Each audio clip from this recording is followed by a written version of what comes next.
Hello दोस्तों, कैसे आप लोग? उम्मीद करते हैं अच्छे होंगे। दोस्तों, इस वीडियो में साइंस प्रैक्टिस सेट पेपर देखने वाले हैं।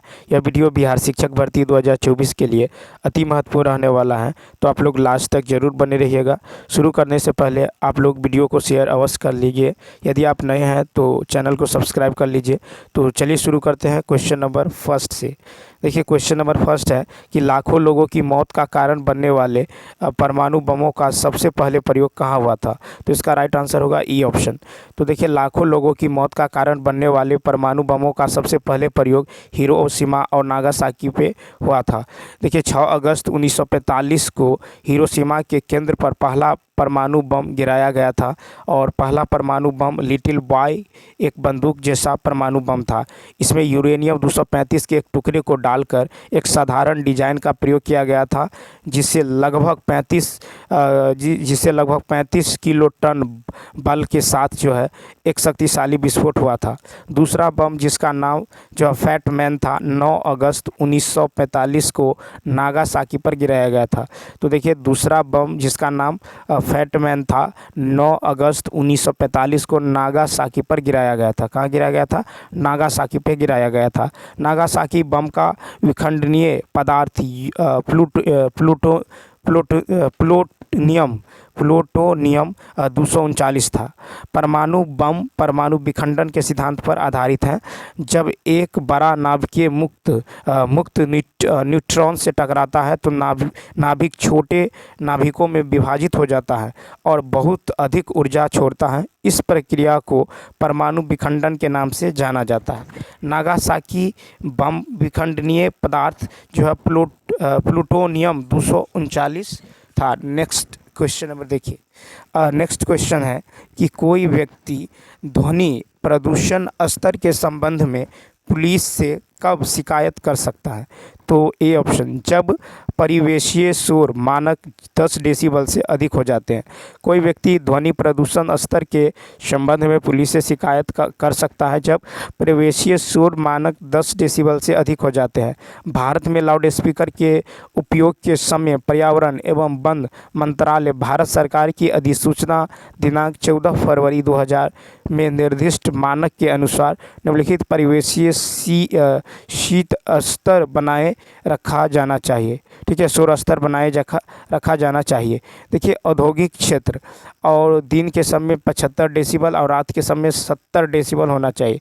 व्यावसायिक क्षेत्र में दिन के समय 65 डेसिबल और रात के समय 55 डेसिबल होना चाहिए। आवासीय क्षेत्र में जो है दिन के समय जो है 55 डेसिबल, ठीक है, रात के समय जो है 45 डेसिबल होना चाहिए। मौन क्षेत्र में यदि बात करें तो दिन के समय 50 डेसिबल और रात के समय जो है 40 डेसिबल होना चाहिए। ठीक है, अब देखिए कि साइलेंस जोन अर्थात 100 मीटर की दूरी पर किसी भी समय लाउड स्पीकर चलाने की अनुमति नहीं दी जानी चाहिए। फिर साइलेंस जोन अस्पतालों, नर्सिंग होम, शैक्षणिक संस्थान और न्यायालयों जैसे परिसरों के आसपास जहां तक स्कूल, शैक्षणिक संस्थान, कॉलेज, न्यायालय और पुस्तकालय का संबंध है, लाउड स्पीकर के उपयोग पर प्रतिबंध काम के घंटों तक लागू रहना चाहिए। क्वेश्चन नंबर देखिए नेक्स्ट। क्वेश्चन नंबर 113 है कि एक परमाणु अपने आयन से निम्नलिखित में से किससे भिन्न होता है? तो सी ऑप्शन, इलेक्ट्रॉन की संख्या। तो एक परमाणु अपने आयन से निम्नलिखित में से इलेक्ट्रॉन की संख्या में भिन्न होता है। ठीक है, देखिए, सोडियम की यदि बात करें तो प्रोटॉन की संख्या 11, इलेक्ट्रॉन की संख्या 11 होता है। ठीक है, और देखिए यहाँ पे क्लोरीन 17 में प्रोटॉन की संख्या 17 और इलेक्ट्रॉन की संख्या 17। परमाणु उदासीन होते हैं क्योंकि इसमें कुल प्रोटॉन एवं कुल इलेक्ट्रॉन की संख्या एक समान होते हैं। कहता है यदि परमाणु जो है E- यानी इलेक्ट्रॉन त्यागता है तो धनात्मक आयन बनाता है तथा ग्रहण करता है तो ऋणात्मक आयन का निर्माण करता है। नेक्स्ट क्वेश्चन है कि निम्नलिखित में से किस ईंधन का गैस का ऊष्मीय मान सबसे अधिक होगा? तो इसका राइट आंसर होगा सी, प्राकृतिक गैस। प्राकृतिक गैस का ऊष्मीय मान सर्वाधिक होता है। कैलोरी मान ईंधन में मौजूद ऊष्मा ऊर्जा की मात्रा है और जो स्थिर दबाव और सामान्य परिस्थितियों में निर्दिष्ट मात्रा के पूर्ण दहन से निर्धारित होती है। इसे उसमें शक्ति भी कहते हैं। कैलोरी मान की इकाई जो है किलो जूल प्रति किलोग्राम अर्थात किलो जूल पर केजी होता है।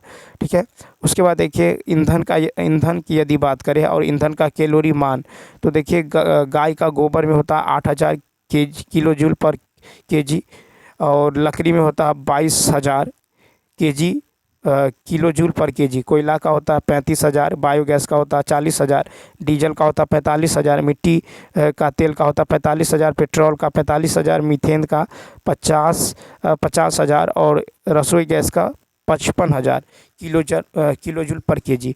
क्वेश्चन नंबर देखिए नेक्स्ट क्वेश्चन है कि थर्मोप्लास्टिक गर्म करने पर किस प्रकार का बन जाता है। तो 115 का राइट आंसर होगा ई ऑप्शन, यानी उपर्युक्त में से कोई नहीं। तो थर्मोप्लास्टिक रेजिन को गर्म करने से मुलायम हो जाते हैं, इसे ठंडा करने पर ये विपरीत रूप से कठोर हो जाता है।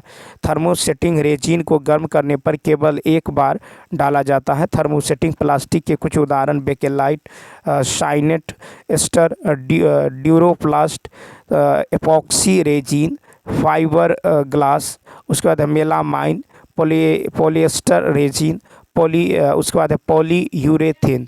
ठीक है, थर्मोप्लास्टिक के उदाहरण है पॉलीइथाइलिन, ठीक है, पॉलीप्रोपाइलिन, उसके बाद है पॉलीविनाइल क्लोराइड, पॉलीस्टाइनिन, बेंजीमीडाओजोल, उसके बाद एक्रेलिक, नाइलॉन और टेफ्लॉन शामिल है। ठीक है, अब चलिए देखते हैं नेक्स्ट क्वेश्चन की यदि बात करें 116। देखिए कहता है कि 116 की निश्चित संगठन का नियम किसने प्रस्तावित किया है। 116 का होगा ए ऑप्शन, जोसेफ प्राउस्ट। तो निश्चित संगठन का नियम जोसेफ प्राउस्ट ने दिया था। जोसेफ प्राउस्ट द्वारा खोजे गए स्थिर संरचना के नियम को निश्चित अनुपात के नियम के रूप में जाना जाता है। इस नियम को इस प्रकार बताया गया है कि एक रासायनिक यौगिक में हमेशा समान तत्व द्रव्यमान के अनुसार समान अनुपात में एक साथ जुड़े होते हैं। परमाणुओं और अणुओं की परस्पर क्रिया द्वारा अनुसरण किए जाने वाले मूलभूत सिद्धांतों को तत्वों और यौगिकों के लिए रासायनिक संयोजन के नियमों द्वारा वर्णित किया गया है। तत्वों और यौगिकों के रासायनिक संयोजन के 5 बुनियादी नियम हैं। द्रव्यमान के संरक्षण का नियम, निश्चित अनुपात का नियम, अनेक अनुपात का नियम, और गे-लुसाग का गैसीय का मात्रा का नियम, एवोगाड्रो का रासायनिक संयोजन का नियम। जोसेफ प्राउस्ट ने प्रयोगात्मक रूप से एक यौगिक में मौजूद तत्वों की संरचना के बारे में काम किया है। उन्होंने निष्कर्ष निकाला कि किसी भी स्रोत से एक विशेष यौगिक में हमेशा द्रव्यमान वजन के अनुसार समान अनुपात में समान होते हैं। नेक्स्ट है कि किस प्रकार के गुणों के अवलोकन के लिए रासायनिक परिवर्तन की आवश्यकता होती है। ए ऑप्शन, रासायनिक गुणों के अवलोकन के लिए रासायनिक परिवर्तनों की आवश्यकता होती है। कुछ प्रमुख रासायनिक गुण निम्नलिखित है: ज्वलनशीलता, आंतरिक संरचनात्मकता, अम्लीयता एवं क्षारीयता, प्रतिक्रियाशीलता। रासायनिक प्रतिक्रिया एक ऐसी प्रक्रिया है जो एक या अधिक पदार्थ हो जिन्हें अधिकारक कहते हैं को एक या अधिक भिन्न पदार्थों जिन्हें उत्पाद कहा जाता है में परिवर्तित करती हैं। उसके बाद है कि रासायनिक प्रतिक्रिया के दौरान परमाणुओं के बीच बंधन टूट जाते हैं और नए बंधन बनाते हैं। हमारे चारों रासायनिक प्रतिक्रियाएं होती हैं, जैसे हमारे शरीर में भोजन का चयापचय, माचिस का जलना, कार स्टार्ट करना, हवा में सांस लेना। नेक्स्ट क्वेश्चन देखिए 118 है कि केल्विन और सेंटीग्रेड तापमान पैमाने के बीच इकाइयों में क्या अंतर है। तो सी ऑप्शन, 273.15। केल्विन और सेंटीग्रेड पैमानों के बीच इकाइयों में अंतर 273.15 है। ठीक है, T degree Celsius is equal to होता है टी केल्विन माइनस 273.15। ठीक है, माइनस 273.15। ठीक है, 273.15। तो देखिए टी डिग्री सेल्सियस, ठीक है, टी डिग्री सेल्सियस बराबर होता है टी केल्विन माइनस 273.15, और टी केल्विन बराबर, यदि केल्विन में बदलना होता है तो टी डिग्री सेल्सियस, जो भी सेल्सियस में दिया रहता है उसमें क्या करते हैं 273.15 ऐड कर देते हैं।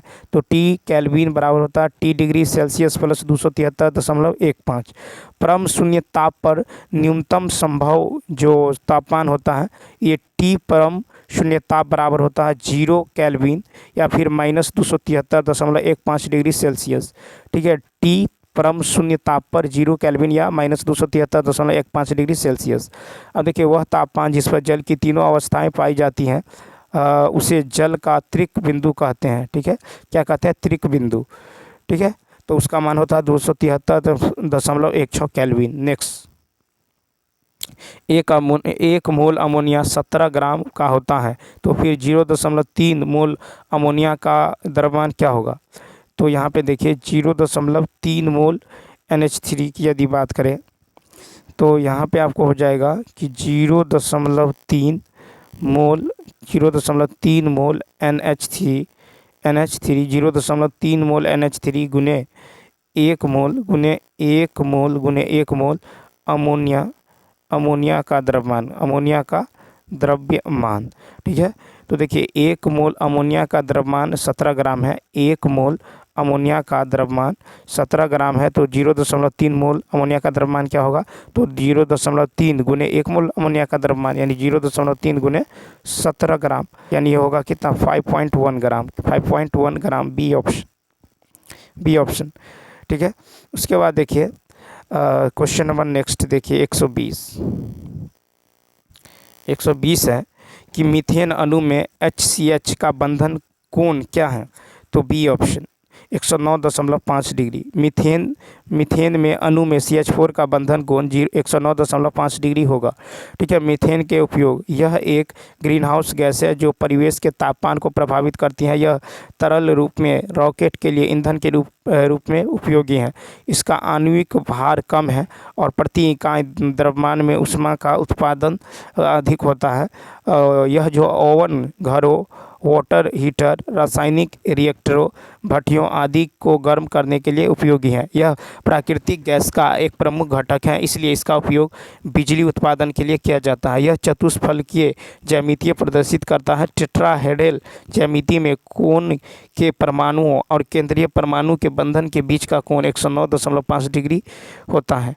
ठीक है, नेक्स्ट क्वेश्चन है कि पानी के अणुओं में किस प्रकार का हाइड्रोजन बंधन होते हैं? ए ऑप्शन अंतराण्विक। पानी के अणुओं में अंतराण्विक प्रकार का हाइड्रोजन बंधन होते हैं। पानी के अणु में हाइड्रोजन बंधन अन्य अणुओं के बीच बनते हैं, लेकिन एक ही अणु के भीतर नहीं बनते हैं। अणुओं के बीच हाइड्रोजन की उपस्थिति अंतराण्विक हाइड्रोजन बंधन है और अणु में हाइड्रोजन बंधन की उपस्थिति ही जो है इंट्रामोल्यूलर हाइड्रोजन बंधन है। हाइड्रोजन बॉन्ड कमजोर अंतःक्रियाएं हैं जो आंशिक धनात्मक आवेश वाले हाइड्रोजन और ऑक्सीजन जैसे अधिक विद्युत ऋणात्मकता परमाणुओं के बीच बनती है। यह बंधन थोड़ा सकारात्मक हाइड्रोजन आयनों और अन्य थोड़ा नकारात्मक आयनों के बीच चार्ज में अंतर के कारण होता है। क्वेश्चन नंबर देखिए 122। नेक्स्ट क्वेश्चन है कि एल्कोहल और HF अणु में किस प्रकार के हाइड्रोजन बॉन्ड पाए जाते हैं? बी ऑप्शन अंतराण्विक और अंतराण्विक। ठीक है, तो देखिए जो है एल्कोहल और HF अणु में अंतराण्विक एवं अंतराण्विक हाइड्रोजन बॉन्ड होते हैं। हाइड्रोजन आबंध एक प्रकार का द्विध्रुव अंतःक्रिया है। जब एक हाइड्रोजन परमाणु एक प्रबल विद्युत ऋणात्मकता परमाणु के साथ बंध जाता है तो इस प्रकार के बंधन को हाइड्रोजन बंधन के रूप में जाना जाता है। हाइड्रोजन आबंध को दो प्रकार में वर्गीकृत किया गया है, एक तो अंतराण्विक हाइड्रोजन, दूसरा है इंट्रामोल्यूलर हाइड्रोजन बॉन्डिंग। फिर है अंतराण्विक हाइड्रोजन बंधन, दो या दो से अधिक समान या अलग अलग अणुओं के बीच किए जाने वाले हाइड्रोजन बंधन को अंतराण्विक हाइड्रोजन बंधन कहा जाता है। पानी के अणु में अंतराण्विक हाइड्रोजन बंधन मौजूद होता है। इंट्रामोल्यूलर हाइड्रोजन बॉन्ड वे होते हैं जो एक ही अणु के भीतर होते हैं। ठीक है, उसके बाद देखिए कि मेथेनॉल में एक अंतर आणविक हाइड्रोजन बंधन होता है। नेक्स्ट क्वेश्चन है कि 298 केल्विन पर पानी के आयनिक उत्पाद का मूल्य क्या है? तो इसका राइट आंसर होगा ई ऑप्शन। तो देखिए 298 केल्विन पर पानी के आयनिक उत्पाद का मान 1 × 10⁻⁻14 है। आयनिक उत्पाद शुद्ध पानी में जो हाइड्रोनियम आयनों और हाइड्रोक्सिल आयनों की सांद्रता का एक उत्पाद है जो एक विशेष तापमान पर स्थिर रहता है। पानी H2O हाइड्रोजन आयन H+ और हाइड्रोक्सिल आयन OH- में विघटित हो जाता है। pH तटस्थ आत होता है और जब हाइड्रोजन आयन H+ और हाइड्रोक्सिल आयन OH- के बराबर भाग ले होते हैं तो जिसके परिणाम स्वरूप इन आयनों में 1:1 का अनुपात होता है। pH POH और pKw के बीच संबंध है कि पी इक्वल टू होता है pH + POH, यानी कितना 14 कितना होता है 14 होता है। ठीक है, उसके बाद देखिए कि KW तरल पानी के आयन उत्पाद स्थिरांक को दर्शाता है और इसे इस प्रकार व्यक्त किया जा सकता है कि KW = H3O+ और OH-। ठीक है, OH-। उसके बाद देखिए कि 25 डिग्री सेल्सियस पर KW का मान 1.006 × 10⁻⁻14 होता है। क्वेश्चन नंबर देखिए 124 है कि आर्हेनियस के अनुसार HCl क्या है। तो ए ऑप्शन एसिड है। HCl एक आर्हेनियस अम्ल है। आर्हेनियस सिद्धांत केवल तभी लागू होता है जब कोई पदार्थ पानी में घुल जाता है। यह केवल उन्हीं पदार्थों को अम्ल मानता है जो जलीय घोल में हाइड्रोजन आयन छोड़ते हैं और केवल उन्हीं पदार्थों को क्षार मानते हैं जो जलीय घोल में हाइड्रोक्साइड आयन छोड़ते हैं। आर्हेनियस एसिड के उदाहरण जो हाइड्रोक्लोरिक एसिड HCl, ठीक है क्या है, तो HCl। उसके बाद है सल्फ्यूरिक एसिड H2SO4 और हाइड्रोब्रोमिक एसिड HBr है। कुछ मजबूत आर्हेनियस क्षारों में जो है sodium hydroxide NaOH, potassium hydroxide KOH और लिथियम हाइड्रोक्साइड LiOH शामिल है। नेक्स्ट, आपके अनुसार निम्नलिखित में से कौन सा कथन सही है। D option. तो देखिए इलेक्ट्रोपॉजिटिव तत्व का जोड़ एक प्रकार का अपचयन है। ऑक्सीकरण एक ऑक्सीकरण एजेंट के कारण होता है। ऑक्सीकरण और अपकरण प्रतिक्रिया दोनों को एक साथ जोड़कर रेडॉक्स प्रतिक्रिया बनाई जाती है। रासायनिक प्रतिक्रिया में ऑक्सीजन तब होता है जब इलेक्ट्रॉनों की हानि होती है और ऑक्सीजन की प्राप्ति होती है। दूसरी ओर प्रतिक्रिया में अपचयन तब होती है जब इलेक्ट्रॉनों की वृद्धि होती है और ऑक्सीजन की हानि होती है। सरल शब्दों में ऑक्सीकरण ऑक्सीजन का योग है जबकि अपचयन एक प्रतिक्रिया में ऑक्सीजन का नुकसान है। नेक्स्ट, क्वेश्चन नंबर देखिए 126। क्वेश्चन नंबर 126 है, निम्नलिखित में से कौन प्रकृति में कार्बनिक अकार्बनिक और कार्बनिक है। तो 126 का होगा ए ऑप्शन सीवेज कीचड़। सीवेज कीचड़ प्रकृति में कार्बनिक और अकार्बनिक होते हैं। सीवेज कीचड़ प्राथमिक और माध्यमिक उपचार चरणों के दौरान उत्पन्न होता है और आमतौर पर चिपचिपा होता है। इसमें रोगजनक होते हैं, इसलिए यह अकार्बनिक और कार्बनिक दोनों होते हैं। तरल क्रिस्टलीय और अर्ध क्रिस्टलीय वैकल्पिक रूप से सक्रिय बहुलक होते हैं जो ऊष्मा से सक्रिय हो सकते हैं। प्राकृतिक गैस आमतौर पर एक हाइड्रोकार्बन है और जो गैर नवीकरणीय है। ठीक है, सीवेज में शामिल होता है आवासों और वाणिज्यिक संस्थागत और सार्वजनिक सुविधाओं से निकलने वाला अपशिष्ट जल, तूफानी या भारी बारिश के दौरान सड़क पर बहने वाला वर्षा जल, घरों में कारखानों से निकलने वाला जो है मल या गंदा पानी। नेक्स्ट, कहता है निम्नलिखित में से कौन सा बंधन डीएनए में मौजूद नहीं है। तो सी ऑप्शन डाइसल्फाइड बॉन्ड। तो देखिए डीएनए में डाइसल्फाइड बंधन मौजूद नहीं होता है। फॉस्फेट बंधन डीएनए के दो डीऑक्सी न्यूक्लियोटाइड के बीच मौजूद होता है। डीएनए के दो स्टैंडर्ड्स पर मौजूद नाइट्रोजन बेस के बीच हाइड्रोजन बॉन्ड होते हैं। उसके बाद एडेनिन थाइमिन के दो हाइड्रोजन बंधों द्वारा जुड़ा होता है। गुआनिन जो है साइटोसिन से 3 हाइड्रोजन बंधों द्वारा बंधा होता है। डीएनए में बेस स्टैकिंग वैंडर वाल बल के कारण होता है। ठीक है, उसके बाद देखिए डीएनए की विशेषता है कि डीएनए एक अणु है जो किसी जीव के कार्य और विकास के लिए सभी आनुवंशिकी जानकारी रखता है। यह अणु एक दोहरी हेलिक्स संरचना है। एक डीएनए अणु के दो धागे प्रति समांतर में मुड़े हुए होते हैं। ठीक है, उसके बाद चलिए देखते हैं क्वेश्चन नंबर नेक्स्ट 128। 128 है कि जो जीन एक साथ विरासत में मिलने की प्रवृत्ति दिखाते हैं उन्हें निम्न में से किसके रूप में जाना जाता है। 128 का ए, लिंकेज समूह। तो जो जीन एक साथ विरासत में मिलने की प्रवृत्ति दिखाते हैं उन्हें लिंकेज समूह के रूप में जाना जाता है। कुछ जीन एक गुणसूत्र का एक साथ पैक होता है और एक समूह के रूप में माता पिता से संतानों में स्थानांतरित होते हैं। ये जीन युग्मक के निर्माण के दौरान एक इकाई बनाते हैं और युग्मक के निर्माण के दौरान अलग नहीं होते हैं। एक जीन वंशानुक्रम की मूल इकाई है जो लोकस नामक गुणसूत्र पर एक विशिष्ट क्षेत्र पर मौजूद होती हैं। ठीक है, जीन फेनोटाइप नामक अवलोकन योग्य लक्षणों की अभिव्यक्ति के लिए जिम्मेदार होते हैं और यह प्रोटीन में जीन अभिव्यक्ति के परिणाम स्वरूप होता है। यूकैरियोटिक और प्रोकैरियोटिक कोशिकाओं के बीच जीन का समान जो है स्थान जो है भिन्न होता है। ठीक है, जीन यूकैरियोटिक कोशिकाओं के केंद्रक में और प्रोकैरियोटिक में साइटोप्लाज्म में निलंबित एकल गुणसूत्र पर मौजूद होते हैं। ठीक है, उसके बाद देखिए कि एक कोशिका में जीन की संख्या जीवों के बीच भिन्न भिन्न होती है। उदाहरण के लिए मानव कोशिकाओं में लगभग 20,000 जीन होते हैं। दूसरी ओर केले में मनुष्यों की तुलना में 30,000 से 50% अधिक जीन होते हैं। नेक्स्ट, डीएनए विकृतीकरण किसके माध्यम से हो सकता है? तो डी ऑप्शन। तो देखिए डीएनए विकृतीकरण निम्न के माध्यम से हो सकता है। डीएनए डबल स्ट्रैंड का अनवाइडिंग है, यूवी किरण का अवशोषण, बेस स्टैकिंग के हाइड्रोफोबिया, इंटरेक्शन में कमी। विकृतीकरण प्रक्रिया में दो धागों के बीच के हाइड्रोजन बंधन टूट जाते हैं जिससे दो एकल धागों का निर्माण होता है।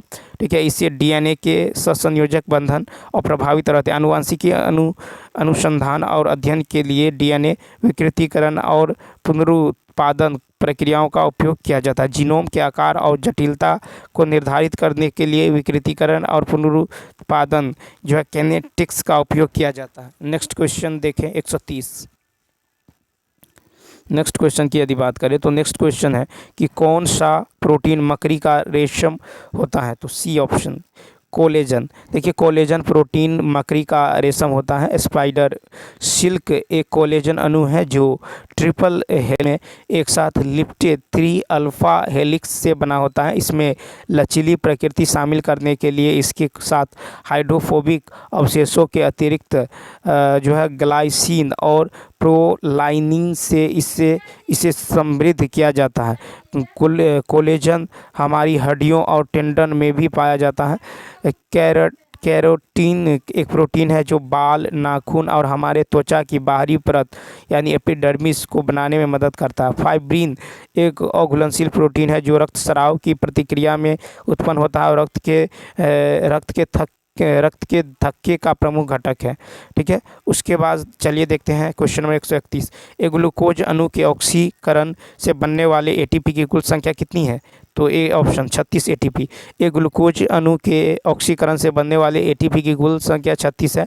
एक ग्लूकोज अणु के ऑक्सीकरण के लिए जो ग्लाइकोलाइसिस द्वारा 2 एटीपी अणु उत्पन्न होते हैं। 24 एटीपी अणु के जो है केवल क्रेब चक्र द्वारा निर्मित होते हैं और 10 एटीपी अणु जो है इलेक्ट्रॉन ऑक्सीडेटिव श्रृंखला द्वारा निर्मित होते हैं। ठीक, उसके बाद देखिए कि अंतः ग्लूकोज के एक अणु के ऑक्सीकरण द्वारा उत्पन्न एटीपी अणुओं की कुल संख्या, जैसे ग्लाइकोलिसिस 2 एटीपी और क्रेब्स चक्र के द्वारा 24 एटीपी, इलेक्ट्रॉन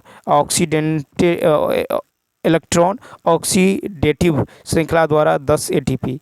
ठीक है, नेक्स्ट क्वेश्चन देखिए क्वेश्चन नंबर 132। कहता क्लोरोप्लास्ट की शिथिलता से कौन सा रोग होता है? सी ऑप्शन, पत्ती विभिन्नता। क्लोरोप्लास्ट की शिथिलता से पत्ती विभिन्नता रोग उत्पन्न होता है।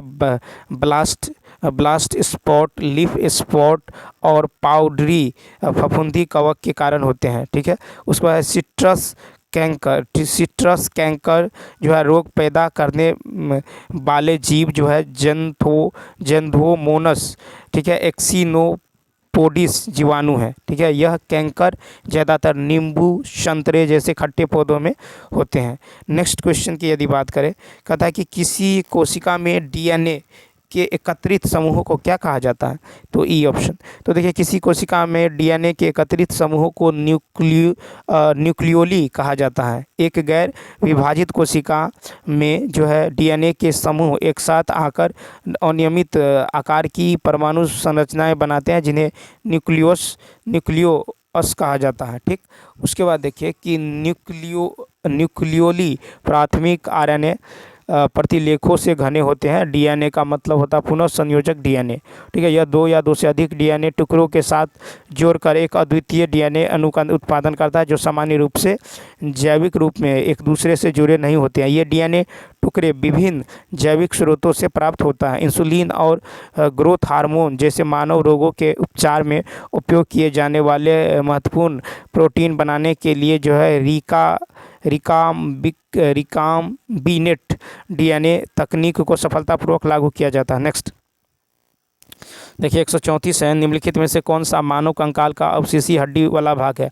134 का बी कॉक्सिकस। कॉक्सिकस मानव कंकाल का अवशेषी हड्डी वाला भाग है।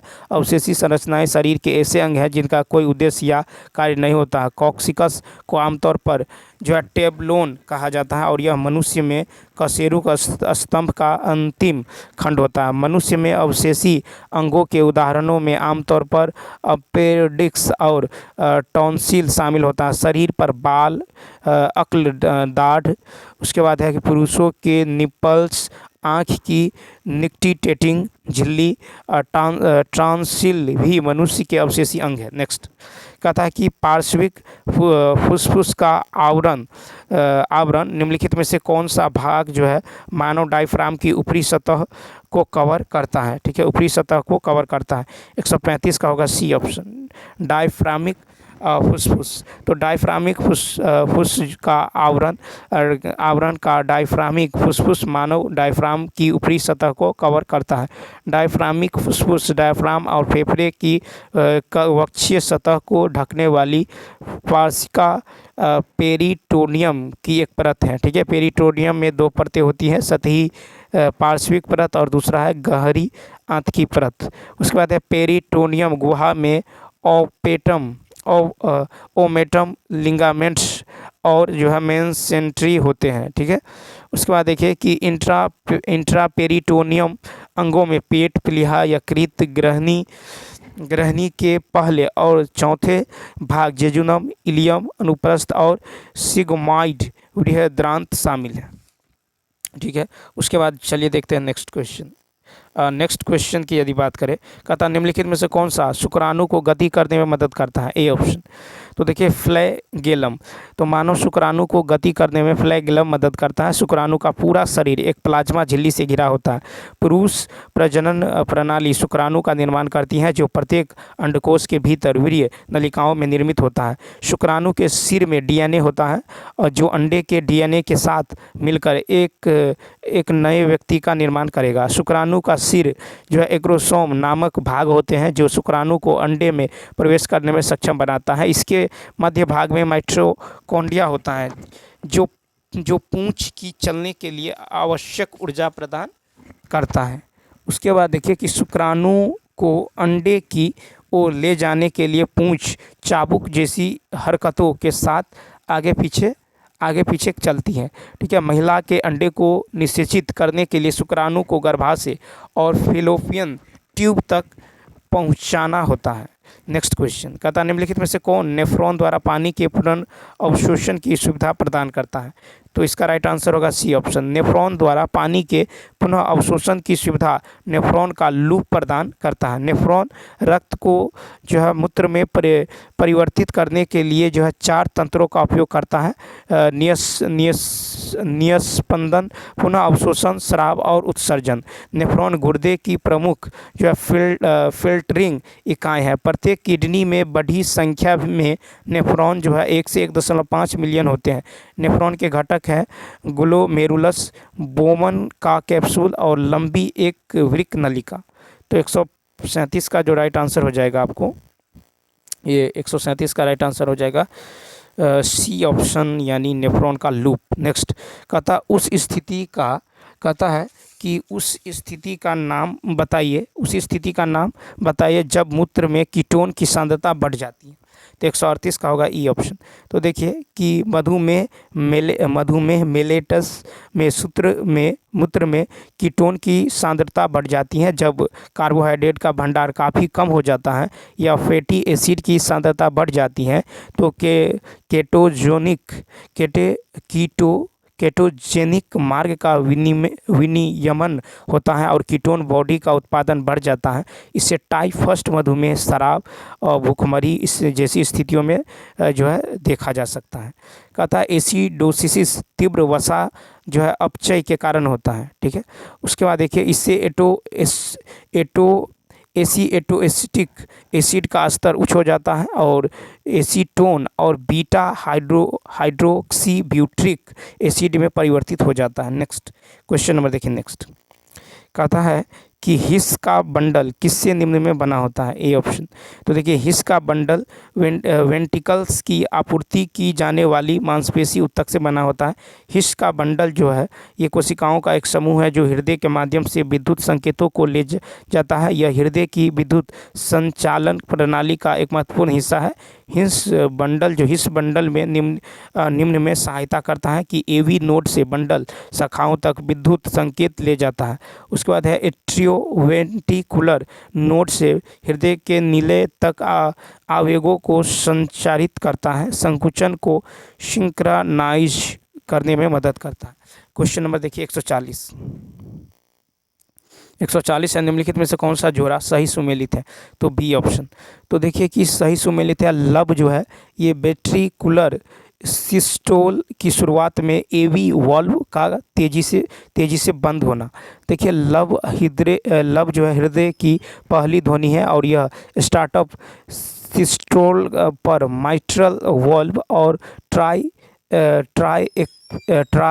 एक्सपीड वाल्व के बंद होने के कारण होती है। दूसरी ध्वनि जो है डबिंग महाधमनी और फुसफुसीय वाल्व के करीब होने के कारण होती है जो सिस्टोल के अंतः को चिन्हित करती है। सिस्टोल और डायस्टोल हृदय चक्र के दो प्रमुख चरण हैं। ठीक है, हृदय चक्र एक दिल की धड़कन की शुरुआत से दूसरे शुरुआत तक मानव हृदय का प्रदर्शन है। सिस्टोल तब होता है जब हृदय सिकुड़ता है जिससे रक्त पंप होता है। डायस्टोल तब होता है जब हृदय संकुचन के बाद आराम करता है। नेक्स्ट देखिए कहता है क्वेश्चन नंबर नेक्स्ट है कि एक बिंदु देखिए यहाँ से जो है एक बिंदु ए को मूल बिंदु से 7 मीटर की दूरी पर रखा जाता है। ठीक है, एक अन्य बिंदु को मूल बिंदु से 10 मीटर की दूरी पर रखा जाता है ए के संदर्भ में बी की सापेक्ष स्थिति। तो देखिए ए को जो है मूल बिंदु से जो है ए को मूल बिंदु मान लीजिए यहाँ से यहाँ तक जो है 7 मीटर की दूरी पर इसको रखा गया है। ठीक, उसके बाद देखिए फिर है कि बी को जो है कहाँ रखा गया है? तो 10 मीटर की दूरी पर, यानी यहाँ से यहाँ तक लेकर 10 मीटर। ठीक है, यहाँ है बी। ठीक है, तो ओ से लेकर बी तक कितना 10 मीटर की दूरी है। तो यहाँ पे यदि गौर करें तो ओ ए कितना है? देखिए यहाँ पे जो है यहाँ पे क्या है? तो यहाँ पे एक बिंदु है जिसका नाम क्या है? ए। यहाँ पे है ए। ठीक है, और यहाँ पे है बी, यहाँ पे है बी। तो ओ ए आपको दे दिया गया है 7 मीटर। ओ ए कितना है? 7 मीटर। उसके बाद देखिए ओ बी कितना है? तो ओ बी है 10 मीटर। कितना है? 10 मीटर। तो हमको निकालना है ए बी के बीच की दूरी। ठीक है, ए बी के बीच की दूरी यानी यहाँ पे इतना। तो ए बी के बीच की दूरी ए बी बराबर होगा ओ बी माइनस ओ ए, यानी 10 माइनस 7 यानी कितना होगा? 3 मीटर। 3 मीटर का है तो जो है 3 मीटर यानी ए। तो देखिए ए ऑप्शन ए से 3 मीटर की दूरी पर है। क्वेश्चन नंबर 142 कहता है एक गेंद को 5 मीटर त्रिज्या के एक वृत्त में 20 मीटर पर सेकंड के स्थिर स्पर्शीय वेग से घुमाया जा रहा है। एक पत्थर भी 4 मीटर त्रिज्या के वृत्त में 16 मीटर पर सेकंड के नियत स्पर्शीय वेग से घुमा रहा है। निम्नलिखित में से कौन सा विकल्प दोनों वृत्तीय गतियों के बारे में सत्य है? तो देखिए कोणीय वेग जो होता है, कोणीय वेग बराबर क्या होता है? स्पर्श रेखीय वेग बटा में त्रिज्या। कोणीय वेग ω1 बराबर होता है V1 बटा R1। तो V1 है आपको 20 मीटर पर सेकेंड और R1 कितना है? R1 है 4। R1 कितना है? तो R1 है आपको 20 मीटर प्रति सेकेंड स्पर्शीय वेग से 5 मीटर। तो 5 ये कट के कितना होगा? ये हो जाएगा 4 रेडियन पर सेकेंड। ठीक है, तो ω1 हो गया। अब देखिए दूसरे वृत्तीय गति में ω2 जो है निकाल लेंगे। ये होता है V2 बटा R2 यानी स्पर्शीय वेग बटा में त्रिज्या। तो कितना है? 16 मीटर पर सेकेंड और रेडियस है 4। ये कट के कितना होगा? 4 रेडियन पर सेकेंड। तो यहाँ भी 4 रेडियन पर सेकेंड, यहाँ भी 4 रेडियन पर सेकेंड। इसका मतलब ये है कि दोनों वृत्तीय गतियों में कोणीय वेग समान है, यानी 142 का ए ऑप्शन। नेक्स्ट क्वेश्चन 143 है, अंतर्राष्ट्रीय अंतरिक्ष स्टेशन में अंतरिक्ष यात्रियों को भारहीनता का अनुभव क्यों होता है? A option.